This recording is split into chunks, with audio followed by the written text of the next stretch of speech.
Le grand direct des médias avec Thomas Joubert. Et place au décryptage de Jérôme. Chaque matin, notre expert met les pieds dans le paf pour vous expliquer l'actualité médiatique le plus clairement possible. Jérôme Ivanichenko, bonjour. Bonjour Thomas. On s'intéresse ce matin donc à France 2 qui planche sur un nouveau feuilleton quotidien, une série qui débarquera à l'antenne en janvier 2018. Oui, un feuilleton quotidien de 26 minutes destiné au pré-access de France 2, à cette case qu'on appelle l'after school, entre 17h et 19h.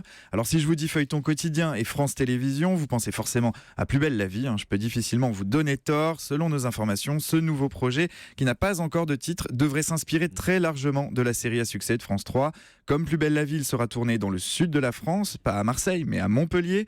Et comme Plus belle la vie, il sera ancré dans la société. Il traitera de sujets du quotidien, capables d'intéresser le public le plus large possible. Et il est là, l'enjeu, ratisser large, très large même, séduire la ménagère, mais aussi les plus jeunes au moment où ils rentrent de l'école. Le tout sur un carrefour crucial, celui où France Télévisions peut encore engranger des recettes publicitaires. Alors ce projet, il en dit long aussi sur les ambitions de France Télé en matière de fiction. Oui, il s'inscrit dans une politique générale orientée vers la création de séries et de téléfilms unitaires. Pour y parvenir, Delphine Ernotte a obtenu une rallonge de l'État de 38 millions d'euros.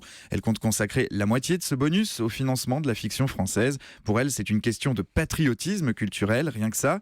C'est aussi un moyen d'asseoir la puissance de France Télévisions. Ce feuilleton quotidien, c'est un projet d'entreprise, un projet de groupe. Il sera produit par MFP, la filiale de production de France Télé. L'objectif, c'est de maîtriser de bout en bout la chaîne de fabrication, de l'écriture du scénario à la réalisation et à la distribution, et surtout d'en conserver coûte que coûte les retombées et les droits intellectuels, histoire d'éviter les sueurs froides comme il y a quelques mois lors du rachat de Newen par TF1. Newen, je vous le rappelle, c'est le propriétaire de la société de production de Plus belle la vie, et France 3 a cru un temps que TF1 allait la contraindre à renoncer à son feuilleton.